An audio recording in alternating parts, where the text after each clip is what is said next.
Imagine meeting someone who could paint one of the most famous portraits in history, then design a flying machine, study the human body with astonishing precision, sketch armored vehicles, bridges, and mechanical devices centuries before they became reality. Now imagine that all of those achievements belonged to the same person. His name was Leonardo da Vinci. Today, he is celebrated as one of history's greatest artists. Millions travel across the world just to see the Mona Lisa or the Last Supper. But those masterpieces are only a small part of an extraordinary life. Leonardo refused to see the world the way everyone else did. Where others saw a bird, he wondered how humans might one day fly. Where others admired the human body, he carefully studied its muscles, bones, and organs to understand how it truly worked.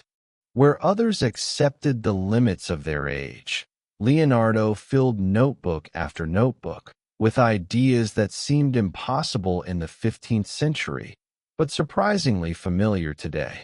He wasn't simply an artist. He was an engineer, a scientist, an inventor, an anatomist, an architect, a musician, a philosopher. Few people in history have mastered so many different fields, and fewer still have transformed them all. Yet perhaps the most remarkable part of Leonardo's story is that many of his greatest ideas were never built during his lifetime. The world simply wasn't ready for them. So how did a boy born in a small village in Renaissance Italy become the greatest polymath the world has ever known? To answer that, we have to begin with a child whose greatest talent wasn't painting. It was asking questions that no one else thought to ask. Leonardo da Vinci was born in 1452 in the small village of Vinci near Florence, Italy. He wasn't born into wealth or nobility. He was the illegitimate son of a notary and a peasant woman, a beginning that could have limited his opportunities in Renaissance society. But it also gave him an unusual kind of freedom.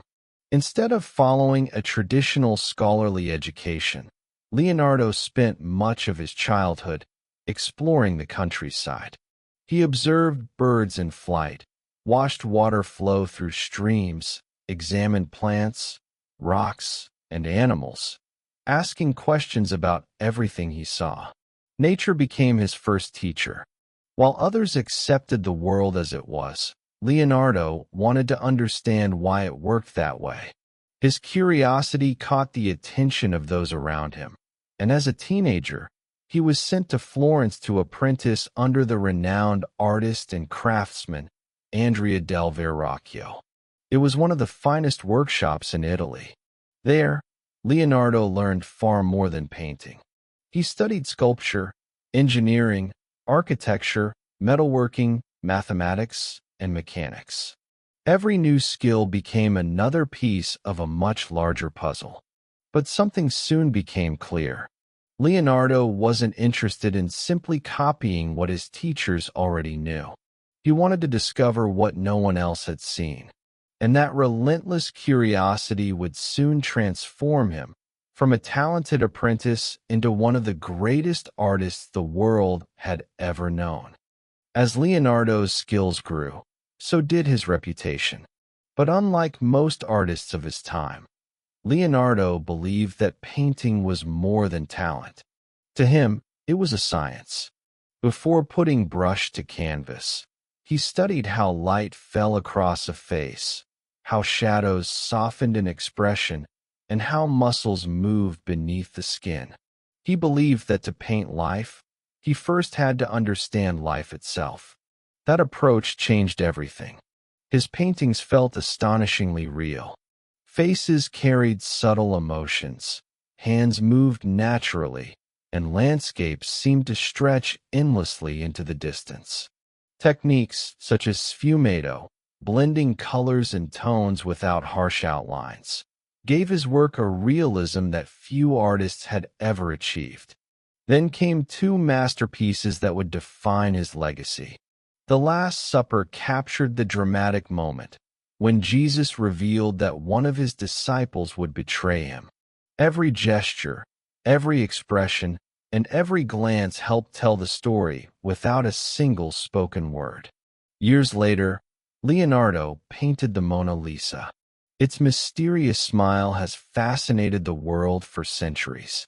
Countless historians, artists, and scientists have tried to explain why it feels so lifelike, yet the painting continues to guard its secrets.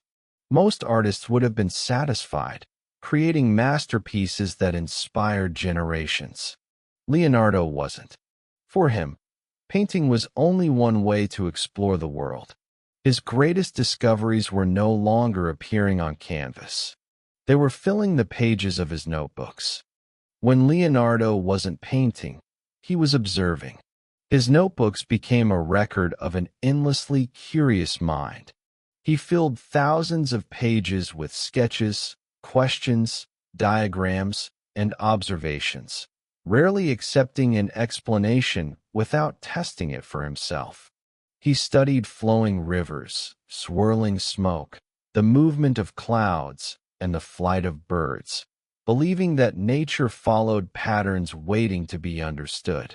But perhaps his most remarkable studies were of the human body. At a time when anatomical knowledge was still limited, Leonardo carefully dissected human bodies, documenting muscles, bones, organs, and the heart with extraordinary accuracy. His drawings were so detailed that many are still admired by doctors and anatomists today. He wasn't studying anatomy merely to become a better artist. He wanted to understand how the human body actually worked. His curiosity extended into mathematics, physics, optics, and engineering. He investigated how light entered the eye, how water changed direction, and how simple machines could multiply force. Every answer led to another question. To Leonardo, knowledge had no boundaries. Art improved science. Science improved art. And together, they revealed a deeper understanding of the world. But the more he learned, the more his imagination raced ahead. Soon, he wasn't just studying nature. He was designing machines that humanity wouldn't build for hundreds of years. Leonardo's imagination had no limits. While others designed machines to solve today's problems, Leonardo sketched inventions for a future that did not yet exist. His notebooks overflowed with remarkable ideas. There were designs for flying machines inspired by the wings of birds, armored vehicles that resembled modern tanks, giant crossbows, diving equipment, self-propelled carts, movable bridges, and complex mechanical devices powered by gears and pulleys. Some of these designs seem astonishingly familiar today, but in the 15th century, they were almost impossible to build. The materials were too weak, manufacturing techniques were too primitive, and there were no engines capable of powering many of his machines. Leonardo understood the principles, but the technology of his time could not keep pace with his imagination. That didn't stop him. He continued sketching, refining, and questioning, treating every invention as another step toward understanding how the world worked. Many of his notebooks remained hidden for centuries. When historians and engineers finally studied them, they realized that Leonardo had envisioned ideas far ahead of his own era. While not every design would have functioned exactly as drawn, many revealed an extraordinary grasp of mechanics, motion, and engineering principles. Yet for all his brilliance, Leonardo faced one challenge he could never overcome. His endless curiosity pulled him toward new ideas before many old ones were ever finished. And that greatest strength would soon become his greatest weakness. For Leonardo, every answer was simply the beginning of another question. He moved effortlessly from painting to engineering, from anatomy to architecture, from mathematics to music. If something captured his curiosity, he pursued it with complete dedication, often setting aside one project to begin another. To those around him, it could be frustrating. Many of his patrons commissioned paintings that took years to complete, while others were never finished at all. Leonardo wasn't distracted because he lacked discipline. He was driven by a mind that refused to stop exploring. His notebooks reveal this better than anything else. One page might contain sketches of a human heart, the next, calculations for a bridge, then studies of birds in flight, flowing water, or the geometry of plants. To Leonardo, these weren't separate subjects. They were all connected. He believed that understanding one part of nature helped explain another, and that true knowledge came from observing the world as a whole. This way of thinking made him unlike almost anyone of his time. He wasn't trying to become the greatest painter or the greatest inventor. He wanted to understand everything. In the end, Leonardo left behind thousands of pages filled with ideas, observations, and unfinished projects. Some became masterpieces. Others remained dreams on paper. But even as age began to slow his hands, it never slowed his curiosity. His final journey would take him away from Italy to the court of a king who recognized that he was not simply an artist. He was one of the greatest minds the world had ever known. In the final years of his life, Leonardo left Italy for France, accepting an invitation from King Francis I. The young king admired him deeply, not only as a painter, but as an engineer, architect, and philosopher. Leonardo was given a residence near the royal court, where he spent his remaining years surrounded by respect and freedom to continue his work. By then, age had begun to limit him. His health declined, and he painted far less than before. But his mind remained as active as ever. He continued filling notebooks with observations, refining old ideas, discussing science and engineering, and advising the king on everything from architecture to grand celebrations. He also carried some of his most treasured works with him, including the Mona Lisa, which remained in his possession until the end of his life. On May 2, 1519, Leonardo da Vinci died at the age of 67. He left behind no great school of students, no completed encyclopedia of knowledge, and many projects that would never be finished. Instead, he left something far more extraordinary. Thousands of pages filled with questions, sketches, inventions, and observations that future generations would spend centuries trying to understand. For a time, many of those notebooks were scattered across Europe, hidden in private collections, and largely forgotten. The world had lost the man, but it had not yet discovered the full extent of his genius. Centuries later, those forgotten pages would reveal just how far ahead of his time Leonardo truly was. After Leonardo's death, his notebooks were scattered, sold, and separated across Europe. For generations, many of them remained hidden in private collections, their pages unread and their ideas largely forgotten. The world remembered Leonardo primarily as the painter of the Mona Lisa and the Last Supper. But centuries later, historians began piecing those notebooks back together. What they found was astonishing. Page after page revealed detailed studies of anatomy, engineering, optics, geology, botany, and mechanics.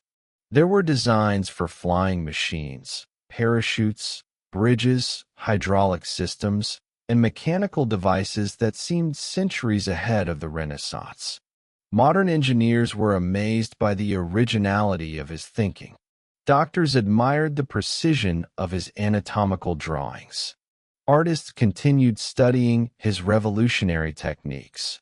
Scientists recognized a mind that relied not on superstition, but on careful observation, experimentation, and evidence. Leonardo had never separated art from science.